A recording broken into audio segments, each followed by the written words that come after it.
In the hush of a world too loud, a child walks unseen. Her sneakers, frayed at the edges, whisper against the marble floors of Virion Technologies, a glass giant that pierces the morning sky. Leah, just 8, trails her mother by 6 careful steps, not because she's told to, but because she's learned the rhythm of shadows. Her mother, Maria, moves with the quiet purpose of someone who cleans spaces she'll never own. Her mop a silent wand sweeping away the traces of others' lives. Leah's eyes, wide as river stones, catch the gleam of screens and the click of heels, but she stays invisible, a ghost cradling a notebook where circuits bloom like wildflowers. The lobby hums with the pulse of ambition, men in crisp suits, women with sharp voices, all racing towards something Leah doesn't yet name. She sits on a bench, legs swinging, her hoodie swallowing her small frame. Her backpack, zipper half broken, holds treasures. A cracked USB drive, a digital watch that ticks no more, and her notebook, its pages a map of dreams no one else can read. She flips it open, pencil scratching, sketching a motherboard that could whisper to phones through air. Her lines are sure, her loops precise, as if the world's logic bends to her will. Maria mutters, 39, and Leah knows, another night on the 39th floor, where her mother will scrub desks while Leah pretends to belong. The security guard doesn't glance her way. He never does. It's a kind of magic, this invisibility, one Leah has mastered without trying. She giggles to herself, imagining the guard's face if she rewired his walkie-talkie to play her favorite song, maybe Twinkle, Twinkle, Little Star, just to see if he'd notice the stars at all. She draws faster now, her pencil a bridge between the world she sees and the one she builds. The lobby's noise, sharp heels, murmured meetings, the snap of tablet cases, fades into a hum, like static she's learned to tune out. She's deep in her design, a device that needs no wires when the lights flicker. Just once, then again. Screens blink to black, like eyes shutting tight. Leah pauses, pencil hovering. Around her, murmurs sharpen to shouts. Breach, someone says, the words slicing the air. The lobby shifts, a tide of panic rising. A man slams his tablet down, barking about locked systems. A woman in a buttoned suit sprints past, muttering about failed safes. Leah sits still, her heart a small drum. She's seen chaos before. Her cousin Mario once fried a TV plug, smoke curling like a dragon's breath. She fixed it, quietly, while he sulked. But this is bigger. The air feels heavy, like a storm gathering in code. She scribbles, client presentation in her notebook, catching the phrase from a pacing intern with spiky hair. Biggest of the year, he mutters, phone pressed to his ear. Leah's not supposed to be here, not really. She smiles faintly, imagining their faces if she rewired the whole system to flash, Leah was here across their screens. Not that she would. She's not that kind of clever. Her cleverness is quieter, a seed buried in silence. The room spins with voices, but Leah's world is still. She knows something they don't. Not the answer, not yet, but the shape of the question. It's like fixing her neighbor's old PC, the one they called junk. She found its pulse with a screwdriver and patience. The chaos grows, a symphony of panic. Leah watches, her notebook open, her mind already tracing paths no one else sees. She's not scared. She's curious. And curiosity, she's learned, is a kind of power. Like the time she made Mario's toy robot dance again, its gears clicking to her tune.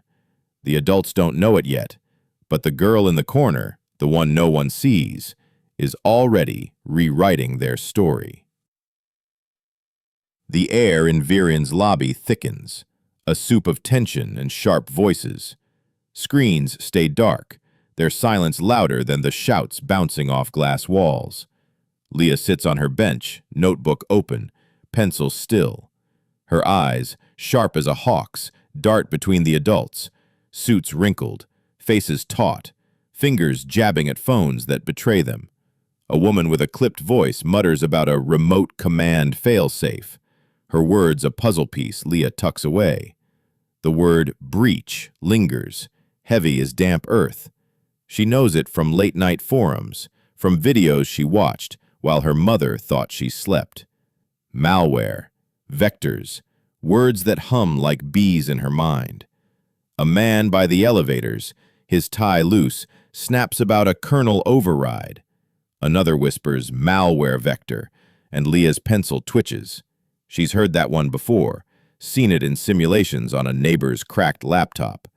Not the full picture, but enough to know this isn't a random crash.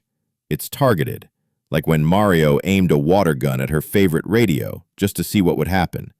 She fixed that too, with a hairdryer and patience. She giggles softly, imagining Mario trying to fix this mess. He'd probably unplug the whole server and call it a day.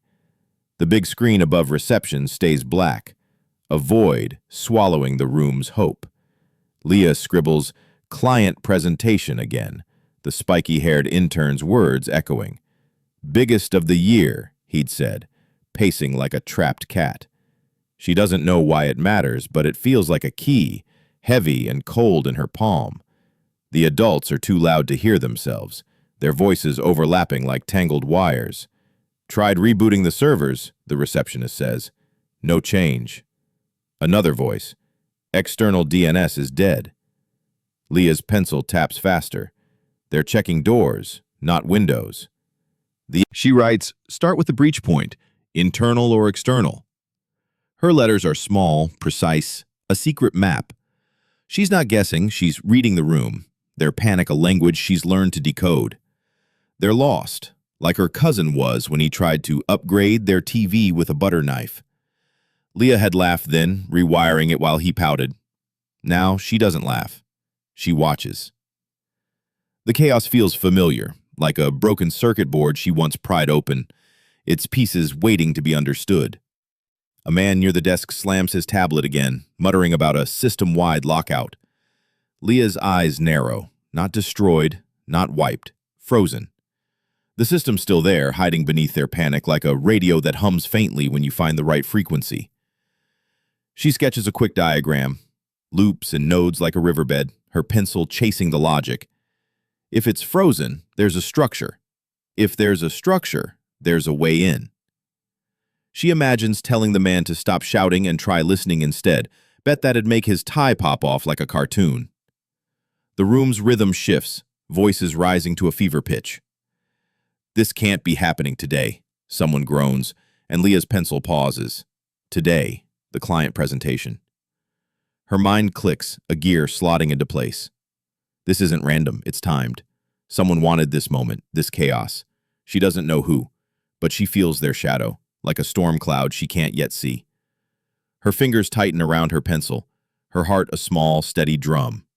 She's not supposed to be here, but she is, and she's starting to think she's meant to be. The adults flail, their tools useless, their badges meaningless. Leah's notebook fills with fragments, diagnostic shell, traffic anomalies, words she's pieced together from scraps of knowledge. She's no engineer, no executive, but she's fixed things no one thought could be fixed. Like the time she made her neighbor's old clock tick again, its hands dancing to her tune. She grins, imagining the clock's face winking at her now, saying, "Go on, kid, show 'em." The panic swirls, but Leah's world is still. She writes faster, her thoughts a thread pulling tight. The system's skeleton waits, and she knows where to look, not where they're shouting, but where they're silent. The breach isn't loud. It's clever. And Leah, invisible as she is, has always been good at finding what others miss. The glass walls of Virion's incident room shimmer with reflected panic, voices bouncing like pebbles in a tin can. Leah hovers at the edge, her sneakers silent on the tile, her notebook pressed to her chest like a shield. Inside, men and women in suits and hoodies cluster around screens flashing crimson warnings, their fingers frantic, their words sharp. "Kernel override failed," one snaps. "Ghost protocol," another mutters, as if naming a shadow could make it solid. Leah's eyes, quick and quiet, catch every syllable, weaving them into the map in her mind. and she's not supposed to be here. But the chaos feels like home, like the time she untangled a nest of wires in her cousin's radio, its static giving way to music. She inches closer, her hoodie sleeves slipping past her wrists. The room smells of coffee and sweat, a storm of grown-up fear. She's invisible still, a moth in a room of hawks, but her mind hums, piecing together their words. Malware, encryption loops. She knows these from late nights on borrowed laptops, from forums where usernames flicker like ghosts. Her pencil itches to move, but she holds it still, watching. A man with a loud voice blames a triple firewall, and Leah almost giggles. Triple firewalls sound like something Mario would brag about before tripping over his own shoelaces. Then it slips out, soft as a breath. "Have you checked the socket overflow loop?" Her voice, small but clear, cuts through the noise like a pin dropping. Heads turn. A man snorts. "What did she say?" Another rolls his eyes, muttering about kids in restricted areas. Leah's cheeks burn, her heart a startled bird. She broke her rule, don't speak, don't be seen. She steps back, ready to vanish, imagining her mother's face if security drags her out. She'd probably have to bribe Mario with extra pancakes to keep him quiet about this. But one woman, her eyes sharp behind square glasses, doesn't laugh. She tilts her head, studying Leah like a puzzle worth solving. "Say that again," she says, not loud, but firm. Leah swallows, her fingers tightening on her notebook.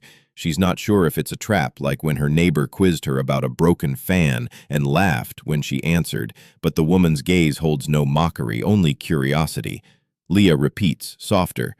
"Socket overflow loop. It could be locking the system." The room pauses, a breath held too long. The loud man scoffs. "We're taking advice from a kid now?" But another voice, younger, cuts through. Elias, his badge reads, his eyes bright with something Leah recognizes. Belief, fragile but real. "It's a valid point," he says, stepping forward. "A recursive lockout could mimic user error. We haven't checked it." Leah's stomach twists, fear and hope tangling like wires. She imagines Elias as a knight in a hoodie, defending her idea like it's a castle. Silly, but it makes her smile. The woman with glasses nods slowly. "Check it," she says, and the room shifts, not dramatically, but enough. Leah's words, small as they are, have cracked the glass of their panic. She's no longer just a shadow. The loud man grumbles, but his fingers move, tapping commands into a terminal. Leah watches, her pencil finally scratching again, noting the commands they try. She knows they're still looking in the wrong places, like when Mario tried to fix a lamp by shaking it. Elias lingers near, his presence a quiet anchor. He doesn't speak again, but his eyes meet hers and she sees it. Someone who doesn't just hear her, but listens. It's new, this feeling, like a circuit clicking into place. She scribbles socket overflow in her notebook, her letters bold now, not hiding. The room's chaos hums on, but Leah's world sharpens. She's not invisible anymore, and that scares her more than the breach itself, but it also feels right. Like finding the one wire that makes a broken radio sing again. The glass room pulses with a restless energy, screens casting red shadows across faces taut with desperation. Leah stands on a chair, her small frame dwarfed by the terminal's glow, her fingers hovering over keys worn smooth by hands not her own. The adults around her, engineers, managers, IT leads, watch with a mix of skepticism and exhaustion, their laughter from moments ago fading into uneasy silence. Elias, the intern with quiet eyes, pulled the chair out for her, his gesture simple but heavy, like passing a torch. "You'll need to stand on it," he'd said, his voice soft as a breeze through reeds. Leah nodded, her notebook clutched like a talisman, her heart a steady drum despite the eyes boring into her. She stares at the screen, a tangle of locked prompts and error codes, a digital knot no one else could unravel. She doesn't touch the keys yet, letting her mind map the chaos. It's like the time she fixed her neighbor's old radio, its wires a snarl of forgotten connections. She'd sat cross-legged on the floor, humming, until the static gave way to sound. Now, the terminal hums too, a challenge in code. She grins faintly, imagining the screen winking at her like a cheeky friend. "All right," she whispers, "let's dance." Her fingers move, not fast, but sure. navigating the shell interface like a river finding its course. The adults murmur, some doubtful, some curious. The IT lead, his sarcasm sharp as a blade, leans against the wall, muttering, "Hope she's better at this than my nephew is at Minecraft." A few chuckle, but Leah doesn't hear. She's deep in the system, her eyes tracing error logs, her mind sifting through failed overrides. 3 backdoor recoveries, all dead ends. This isn't brute force, she thinks. It's personal, like a letter written in code. She types a command, her fingers recalling patterns from late nights on borrowed machines. The screen shifts, a prompt blinking open where none had before. Elias leans in, his breath catching. "Did you just—" He starts, then stops. The IT lead glances over, his phone forgotten. "What was that?" he asks, his voice losing its edge. Leah doesn't answer, she's too deep, her world narrowing to the rhythm of keys and code. She imagines Mario watching, wide-eyed, saying, "You're like a superhero, but with nerd stuff." She almost laughs, but her focus holds. The room's tension shifts, no longer heavy with helplessness, but sharp with disbelief. A woman with cropped hair, the one who didn't laugh earlier, steps closer. "She's in the admin shell," she murmurs, her voice a mix of awe and suspicion. "That shouldn't be visible without authentication," the IT lead says, blinking rapidly. Elias nods, his eyes on Leah. She authenticated. Manually. Leah's fingers pause for a heartbeat, her mind catching on a detail. A photo frame on a shelf, a little girl named Amelia. A CEO's watch glinting in the image. She types asterisk for Amelia, and the system hums, a door creaking open. The adults lean closer, their skepticism fraying. "We don't have personal-based fallbacks," an engineer mutters, but Leah's already 2 layers deeper, navigating logs like a weaver threading a loom. She's not showing off, she's listening, the code a song only she hears. She imagines the system giggling like when she tickled Mario's robot to make it whir. The thought steadies her. This isn't just a machine, it's a story, and she's reading it. Security guards appear at the glass door, summoned by a CEO's cold command. Elias steps in front of Leah, his voice firm. She's making progress. The guards hesitate, their earpieces buzzing. Leah doesn't see them. She's chasing a pattern, a thread in the chaos. The breach isn't loud, it's clever, hiding in plain sight. She feels it, like the time she found a loose wire in a discarded fan, its hum, waiting for her touch. The room watches, breathless, as her small hands rewrite their failure, one quiet keystroke at a time. The terminal's glow bathes Leah's face, a soft halo in the storm of crimson alerts. Her fingers dance across the keys, not hurried but deliberate, each tap a step deeper into the system's tangled heart. The code unfolds like a story, dense and dangerous, its loops and traps woven with a precision that feels alive. This isn't chaos, Leah realizes. It's art, a puzzle crafted by someone who speaks her language. Her breath catches, a small hitch in the rhythm of her focus. The room around her fades, the murmurs of engineers and the shuffle of feet dissolving into a distant hum. She's alone with the machine, chasing a shadow that feels eerily familiar. Her eyes narrow, catching a fragment of malformed syntax, a recursive trap disguised as a benign file.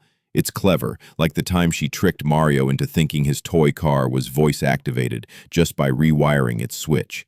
She almost smiles, but the thought sours. This code isn't playful. It's cold, deliberate, a mind flexing its power. She's seen its bones before in a forgotten forum, a file dump titled Digital Phantoms. She was 6 then, hunched over a cracked laptop, copying code by hand into her notebook. The words from that thread echo now. It's not about breaking in. It's about becoming the door. Leah's fingers freeze, her heart a startled bird. This isn't a coincidence. The script she's chasing has evolved, but its roots match the one she rebuilt alone, tweaking it until it sang. Whoever wrote this breach walked the same path she did, Piecing together knowledge from scraps. Her stomach twists. Is this what she could become? a mind so bright it turns sharp, cutting instead of creating. She imagines Mario's face if she told him she'd met her shadow in code, probably say she's reading too many comic books. Elias notices her pause, his quiet presence a steady anchor. Leah, He asks, voice soft as a leaf falling. did you find something? She doesn't look up, her words barely a whisper. I think I know who built this. Elias blinks, leaning closer. A group? She shakes her head, her voice smaller now. Someone like me. The words hang, heavy as damp earth, and Elias doesn't fill the silence. He knows some truths need room to breathe. She types again, slower, tracing the logic deeper. The code is a conversation, a challenge left by someone who knew only a certain kind of mind would follow. Leah sees it, the decoy payloads, the nested loops, the decision trees mimicking system logic. It's elegant, patient, like a spider weaving a web no one sees until it's too late. She's not just solving a puzzle, she's answering a call. Her hands tremble, not from fear of the code, but from what it means. If someone like her chose destruction, what does that say about the fire in her own chest? The room's tension shifts, the adult sensing something they can't name. The woman with cropped hair murmurs, She's bypassing another layer. An engineer whispers, "How is she doing this?" Leah doesn't hear them. She's deep in the breach's architecture, following a trail of digital breadcrumbs. It's personal, this attack, not a scream but a whisper, written by someone who understood Virion's system better than its makers. Leah feels a chill, like when she fixed a neighbor's clock and realized it had been rewound to hide a secret. She imagines the hacker out there watching, waiting. Are they angry, lonely, or just testing the world, like she tests broken radios? The thought makes her pause again, her fingers hovering. She could stop, let the adults take over, but they don't see the trail. Only she does. She grins faintly, picturing Mario's robot waving a tiny flag of surrender if she gave up now. No chance. She keeps typing, each line a step closer to the core, where a mind like hers waits, hidden in the code's quiet folds. The terminal's hum is a heartbeat now, steady beneath Leah's fingertips as she navigates the final layers of the breach. The room around her holds its breath, the air thick with the weight of watching eyes. Engineers lean forward, their skepticism softening into awe. The woman with cropped hair scribbles notes, her pen scratching like a distant echo of Leah's own. Outside the glass walls, Marcus Vale stands, arms folded, his gaze sharp as a blade. He's a man who measures the world in data and dollars, but Leah's quiet precision shakes something loose in him, a memory long buried under boardroom polish. Her fingers move like a weaver's, threading through code as if it were a story only she could read. Marcus watches, his chest tight, the footage of Leah at the terminal replaying in his mind even as she works. Her posture, still, focused, unyielding, stirs a ghost from decades past. A girl at an orphanage, her hands stained with grease, twisting wires on a broken radio. She'd laughed once when it sparked, her eyes bright with a hunger Marcus had forgotten how to feel. He shakes his head, trying to push the memory down, but it clings like damp earth. Leah's not that girl, but she's close enough to crack the walls he's built. He almost chuckles, imagining her rewiring his office coffee machine to brew tea instead, just to see if he'd notice. The screen flickers, a green line pulsing across its surface, faint but alive. The room gasps, a collective exhale of disbelief. Leah doesn't flinch. She's too deep, chasing the breach's final threads. She's bypassed the encryption loop, found the admin shell, and now the system breathes again, if only faintly. Marcus's eyes narrow. She didn't guess. She knew. Not luck, not chance, but understanding, sharp and clear as a bell. He thinks of the orphanage girl again, her radio sparking under her hands, and wonders where she went. Did the world forget her too? He pushes the thought away, but it sticks, stubborn as a burr.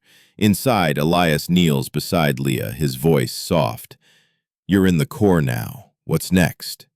She doesn't look up, her words clipped. "Reverse the lockout. Find the entry pattern." Her fingers don't waver, but her mind races. The hacker's signature is everywhere, elegant, cold, a mirror of her own logic. She feels their presence, like a shadow standing just out of sight. It's not just code, it's a conversation, and she's answering. She imagines Mario watching, saying, "You're fighting a code ghost? That's so cool." She almost smiles, but the weight of the truth keeps her still. Marcus steps closer to the glass, his reflection a stern silhouette. He'd called for security earlier, his voice cold, demanding they remove the child who dared touch his empire's heart. Now he's not so sure. Her hands, small and sure, move with a clarity his team lacks. He thinks of his own rise, calculated, ruthless, cutting away anything that didn't fit. But Leah doesn't cut. She builds, her logic a bridge where his team saw only walls. He laughs under his breath, imagining her hacking his schedule to add nap time just to mess with him. The engineers murmur, their voices a low tide. She's isolating the anomaly, one says. No fail-safes triggered, another adds, stunned. Marcus hears them, but doesn't turn. His eyes stay on Leah, on the way her shoulders stay steady, her focus a quiet fire. He's built a company on control, on predictability, but this child is neither. She's a spark in a system he thought he understood, and it unsettles him, not because she's a threat, but because she's a reminder of what he's lost, of what he's buried.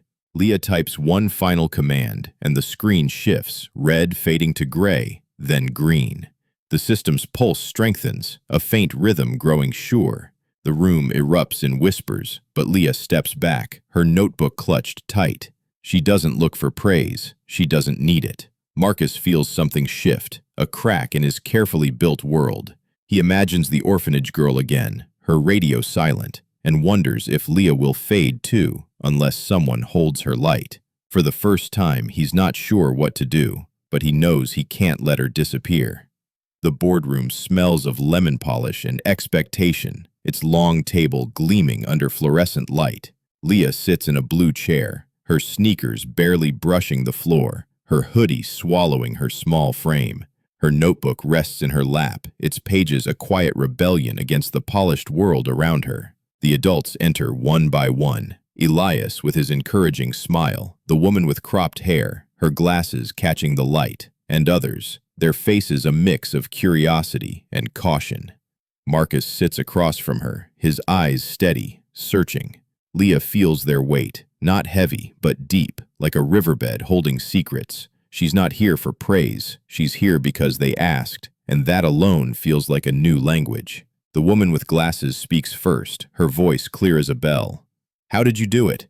Leah blinks, her pencil twitching in her hand. Which part? A soft chuckle ripples through the room, not mocking but warm, like a breeze through open windows. She relaxes, just a fraction, imagining Mario in the corner, whispering, "Tell him you're a code wizard." The thought steadies her, though she keeps her face still. The adults wait, their silence an invitation, not a demand. It's new, this listening, and it makes her heart hum like a radio finding its signal. "I don't know how to explain it with words," she says, her voice small but sure. She reaches for her notebook, flipping to a blank page. Her pencil moves, not tracing code, but something else. Circuits that curve like rivers, loops that branch like trees, patterns that flow like clouds before a storm. She doesn't label them. She doesn't need to. The lines are her language, a map of her mind. She draws quickly, her hands steady, shading nodes with precision. The room watches, quiet, as if her pencil is rewriting their understanding of her. When she slides the page across the table, Marcus reaches for it, his fingers careful, like handling a fragile relic. He turns it sideways, then again, his eyes tracing the lines not as an engineer, but as a man seeing something familiar. Leah watches him, her breath shallow. She's not waiting for approval, she's never needed that, but for something else, something she can't name. Marcus's shoulders shift, a subtle change, like a lock clicking open. He sees it, she thinks, not the drawing, but her. She imagines him trying to draw like this, his big hands fumbling with her tiny pencil, and grins. He'd probably make a square look like a pancake. The others lean in, their murmurs soft, like leaves rustling. "It's not a flowchart," one says. "It's something else." Elias nods, his eyes bright. "It's how she thinks." Leah's cheeks warm, but she doesn't look away. She's shown them her world, not in their language but hers, and they're listening. Marcus taps the page once, his voice low. "This loop here, what do you call it?" Leah hesitates, then says, "It doesn't have a name, it's just how I keep things from collapsing." He nods, slow, like he's tasting the words. "That's what you did yesterday, isn't it?" She nods back, her heart a small drum. The room feels different now, not tense but open, like a window cracked after a long rain. Leah imagines Mario bursting in, waving her notebook like a flag, shouting, "Leah's the boss now." She almost laughs, but the thought fades as Marcus slides the page back. Keep this, he says. Don't change it. She tucks it into her notebook, her fingers steady, but her mind racing. For the first time, she feels seen, not as a child, not as a miracle, but as Leah, the girl who speaks in circuits and rivers. Marcus leans back, his eyes still on her, softer now, like he's remembering something he'd buried. The others talk about systems, protocols, next steps, but Leah senses the shift. She's no longer a shadow slipping through their world. She's part of it, her pencil a key to a door they didn't know existed. As she sits, her sneakers swinging, she feels the weight of being known. And it's heavier than she expected, but warm, like sunlight through a cracked window. The alley smells of damp earth and yesterday's rain, a narrow path where the city's pulse slows to a whisper. Marcus Vale steps out of a cab, his polished shoes catching the grit of cracked pavement.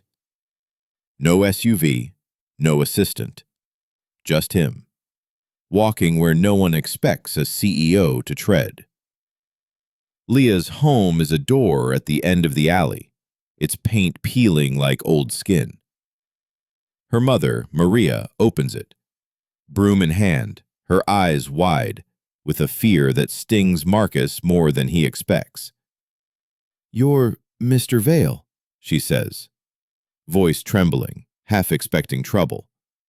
He shakes his head, soft but firm. "She did everything right. I just want to see her world." Maria steps aside, her grip tight on the broom, as if it might anchor her. Leah sits cross-legged on the floor, a tray of wires and resistors spread before her like a painter's palette. She doesn't look up, doesn't flinch, just holds out a cracked radio. It's plastic chipped but loved. "Can you fix this one?" she asks, her voice plain as morning light. Marcus blinks, caught off guard, then crouches, knees creaking like old wood. "I used to," he says, taking the radio, its weight stirring a memory of calloused hands and broken things. "Then try," Leah replies, handing him a screwdriver with the calm of a general passing a sword. He almost laughs, imagining her challenging him to a duel with circuit boards instead of blades. The room hums with life, not loud, but full. A mattress leans against the wall, dishes stack in a bucket. 3 toothbrushes share a single cup. Mario, a small boy with a fork in one hand and a plate in the other, barrels in, shouting, "Is there more?" Leah glances over, unbothered. "Your turn to flip the pancakes, Mario." He groans, stomping to the stove, muttering about unfairness. Marcus watches, the radio heavy in his hands. This isn't just a home. It's a workshop, a school, a sanctuary built from scraps. He grins, picturing Mario trying to fix the stove by banging it with his fork. Probably spark a fire instead. Leah points to a capacitor on a breadboard, her voice steady. "If it's too weak, the charge bleeds out. Match the resistance." Mario whines. "I don't even know what resistance is." She shrugs. "Learn, that's how I did it." Marcus's hands pause, the screwdriver hovering. Her words aren't sharp, just true, like a wire stripped bare. He sees it now. Her education isn't in books or classrooms, but in broken fans, discarded radios, nights spent coaxing life from things. The room smells of burnt pancakes and solder, a mix of chaos and creation. Maria hovers, explaining the stove's faulty burners, her voice nervous but proud. Marcus listens, but his eyes stay on Leah, her hands sorting wires with a dancer's grace. She's not performing, she's building. Her focus, a quiet fire. He thinks of the orphanage again, the girl with the radio, her hands as sure as Leah's. He never asked where she went, and the weight of that silence presses on him now. He wonders if she'd laugh, seeing him fumble with his radio, his suit jacket creased on the floor. Leah hands him a notebook page, a circuit loop sketched with pancakes in the margins. For emergencies, she says, her voice matter-of-fact. Stores power without a battery. Marcus stares, the lines a blend of logic and art, like poetry written in solder. He doesn't know how to answer, not with words. This child has turned junk into genius, silence into speech. He feels small, not diminished but humbled, like standing before a star that doesn't know it shines. He imagines her rewiring his office chair to spin faster, just to mess with him, and smiles. As they eat lopsided pancakes, the room feels alive, every surface a canvas for Leah's mind. Marcus sees it. Her gift isn't just skill, it's survival, a hunger to understand that no poverty could dim. He leaves that evening, the radio half-fixed, his chest tight with something he can't name. Leah's world, small and crowded, has cracked his open, and he knows he can't let it close again.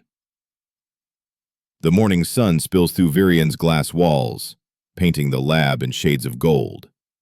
Leah steps off the bus, her mother beside her, their silence a familiar melody woven from years of shared rides. Her badge, white with red trim, her name bold, hangs around her neck, a quiet claim to this space. She's not a visitor anymore, not a shadow slipping through cracks. Her corner of the lab waits, a small desk cluttered with wires, a monitor dwarfing her frame. Above it, someone scrawled, Leah's brain in marker, a joke she doesn't erase. It feels like a badge too, one she earned. She grins, imagining Mario sneaking in to add a doodle of her with a superhero cape. Marcus sits in his office, the city sprawling below, his desk holding a single frame, Leah's drawing, circuits curling like rivers, untouched by scans or polish. He's changed the company's rules overnight. Age limits gone, portfolios optional, a scholarship fund carved out for minds like hers. Not prodigies from elite schools, but those who build from scraps, who see patterns where others see noise. He thinks of the orphanage girl, her radio silent, and feels a pang, sharp as a cracked wire.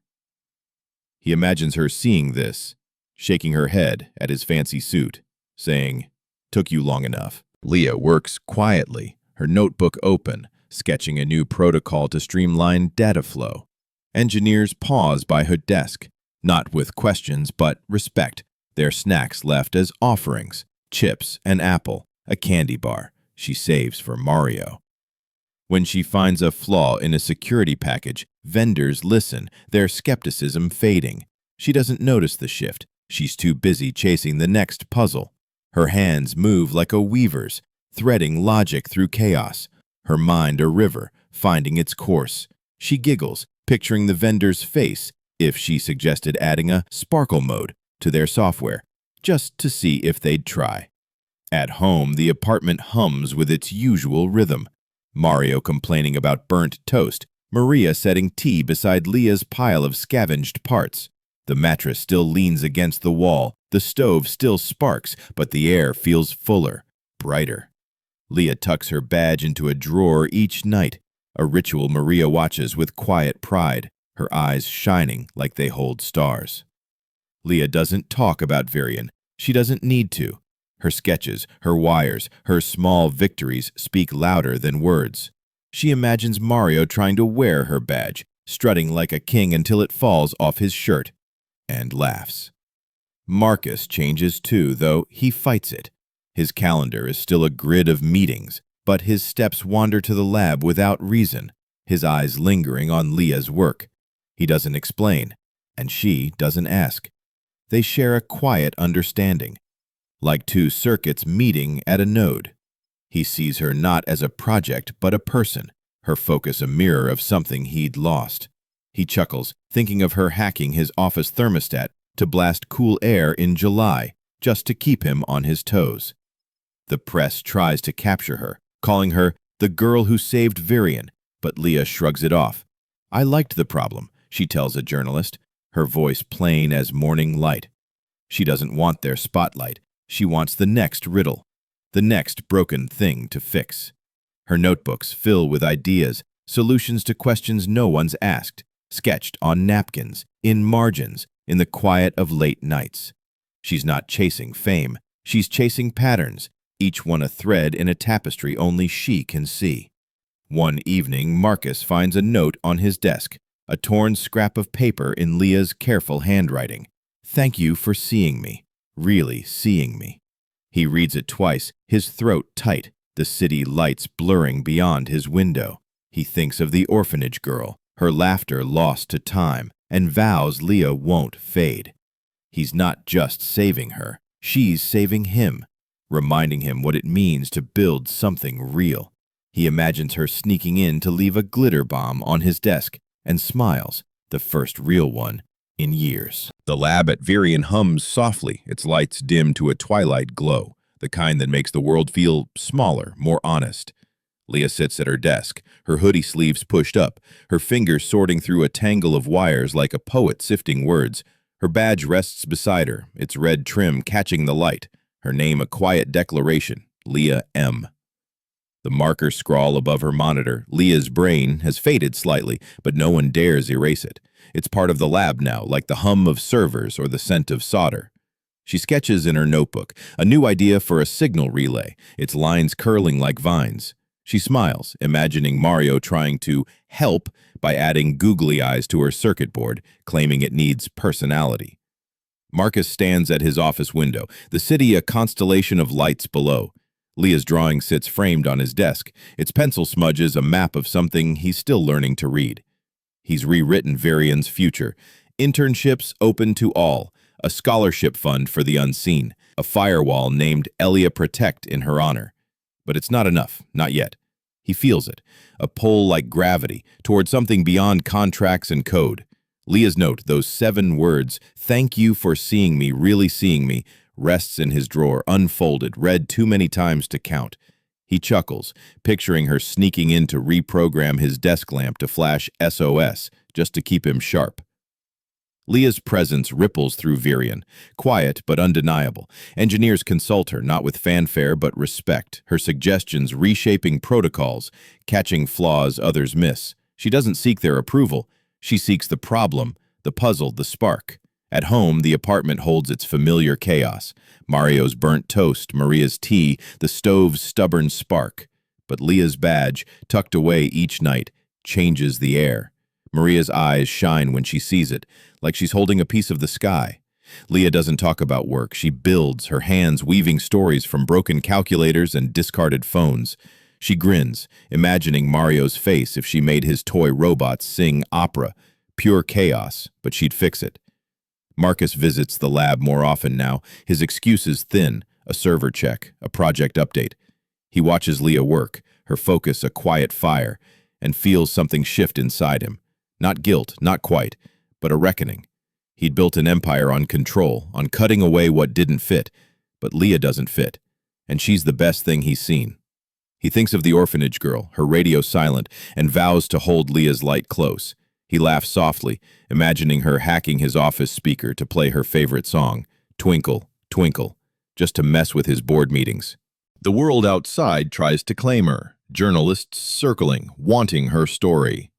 Leah shrugs, her answer always the same. I liked the problem. She's not theirs to define, she's hers, her notebooks, filling with questions no one's asked, solutions no one's dreamed. She's a river carving her own path, steady, unhurried.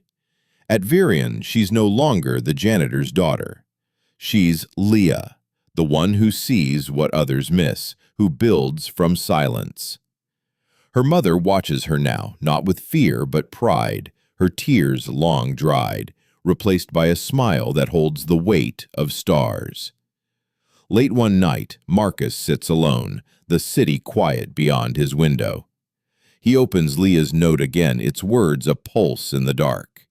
She's changed him, not with speeches, but with keystrokes, with a mind that speaks in circuits and rivers. He's not just a CEO anymore. He's a man who remembers what it means to believe in impossible things. Virion is stronger, not just in systems, but in trust, in seeing the unseen. Leah's legacy isn't in the code she fixed, but in the cracks she opened, letting light spill through. Leah, at home, sketches under a dim lamp, her notebook a canvas of dreams. She doesn't know Marcus reads her note, doesn't know he's framed her drawing. She just works, her hands steady, her heart full. She belongs, not to Virion, not to fame, but to herself, to the problems she loves, to the world she's quietly reshaping. And somewhere in that glass tower, a man and a girl, once strangers, have built something real, not just a system, but a bridge, fragile and human, holding fast against the dark.